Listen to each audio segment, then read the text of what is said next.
The next Hunter x Hunter game to look at is Ryumyaku no Saidan, or Altar of the Dragon for PlayStation 2. Altar of the Dragon is an action-adventure game with some light RPG elements. Using Netero's airship as a sort of hub, the player can choose two characters to take to various areas of the map as the story unfolds. I found it interesting that these can generally be any two characters currently available, and the player isn't always stuck with the same protagonists.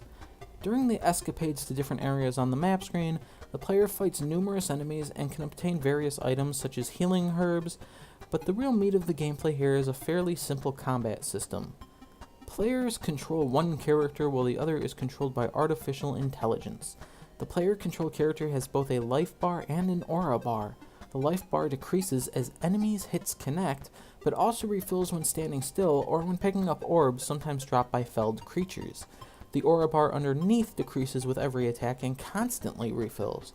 The player has two different 3-button combos performed with the triangle and square buttons respectively, which cannot be combined, a jump attack with circle, and a simple jump with the X button. Furthermore, a powerful attack can be performed with L1 but is limited to 3 uses until refilled, and R1 allows locking on enemies. The maps are often very large and filled with enemies, making them somewhat annoying to navigate, as I often wished for more visual range when much of an area looks alike. That being said, the player can bring up a map of explored areas by pressing select, albeit a bare bones map. Areas tend to have plenty of destroyable objects scattered about, which have the potential to contain both items and traps. Additionally, many of the enemies' attacks are varied, with several having different types of projectiles and different approaches required should the player wish to dispatch them most efficiently, and the game does feature some fun boss fights interspersed throughout the story.